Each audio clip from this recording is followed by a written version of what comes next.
ఒక్క సినిమాతో రజనీకాంత్కు 151 కోట్లు నష్టం వచ్చిందా? నిజమైన ఈ వార్త? 151 కోట్లు అంటే దాదాపు $18 మిలియన్ల. ఒక్క సినిమాతో అంతటి నష్టమా?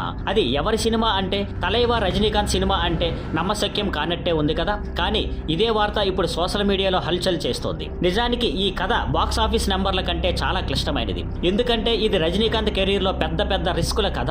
ఈ చర్చకు కేంద్రంగా నిలుస్తున్న సినిమా పేరు వెట్టయాన్. టాక్ ప్రకారం 300 కోట్ల బడ్జెట్ కు 148 కోట్ల గ్రాస్ మాత్రమే వచ్చిందట. అంటే ఏకంగా 151 కోట్ల నష్టం అన్నమాట. కానీ ఇది పూర్తిగా నిజం కాదు. వాస్తవానికి వెట్టయాన్ గురించి ఇది ఫ్లాప్ అవుతుంది అన్న భయం మాత్రమే ఉంది. అసలు ఈ రూమర్లకు బలం ఎలా వచ్చిందో తెలుసుకోవాలంటే రజనీకాంత్ కెరీర్ లో గతంలో జరిగిన కొన్ని రిస్కులను చూసేద్దాం. 1. ఫ్లాపుల ఆరంభం. బాబా ప్రభావం.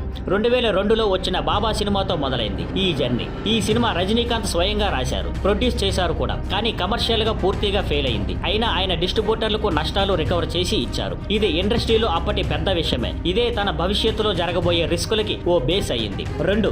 నిజమైన 100 కోట్ల నష్టం. కొచ్చాడయ్యన్. 2014లో విడుదలైన కొచ్చాడయ్యన్ సినిమాతో అసలు పెద్ద నష్టం జరిగింది. భారతదేశంలో మొట్టమొదటి photo realistic motion capture movie ఇది. ఆయన కుమార్తె సౌందర్య రజనీకాంత్ దర్శకత్వం వహించారు. బడ్జెట్ 125 కోట్లు. కానీ అటు విజువల్స్ గానీ కథగా కానీ ప్రేక్షకులు మెప్పించలేకపోయింది. ఫలితం 80 నుంచి 95 కోట్ల మధ్య నష్టం వచ్చినట్లు అంచనాలు. ఇది నిజంగా పెద్ద డిజాస్టర్. 3. లింగ వివాదం బెచ్చగాల నిరసన.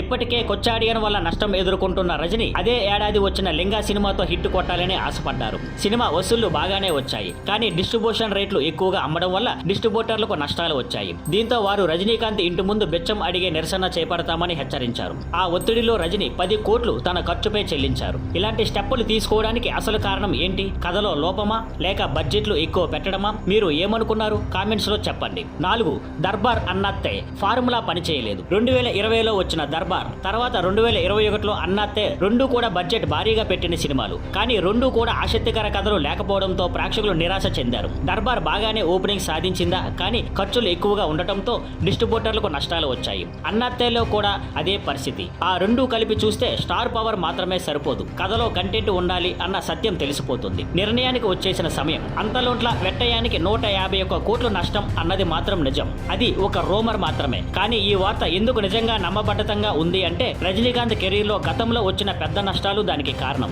ఎన్నో సినిమాల్లో భారీ బడ్జెట్ పెట్టి ఓవర్ రిస్క్ తీసుకొని ఫైనల్ గా ఆ ఫలితం తానే భరించడమే ఈ కథలో అసలు నిజం. అయినా రజనీకాంత్ బ్రాండ్ విలువ మాత్రం ఇంకా కొనసాగుతోంది. పెద్ద నష్టాలు ఎదురైనా అభిమానులు ఆయన గుండెల్లో పెట్టుకుంటున్నారు. సినిమాల్లో ఎప్పుడైనా ఒక స్టార్ ఇమేజ్ నష్టాల కంటే పెద్దది అవుతుంది అని రుజువు చేసిన వ్యక్తి Thalaiva Rajinikanth. Thank you for watching. Please like, share and subscribe.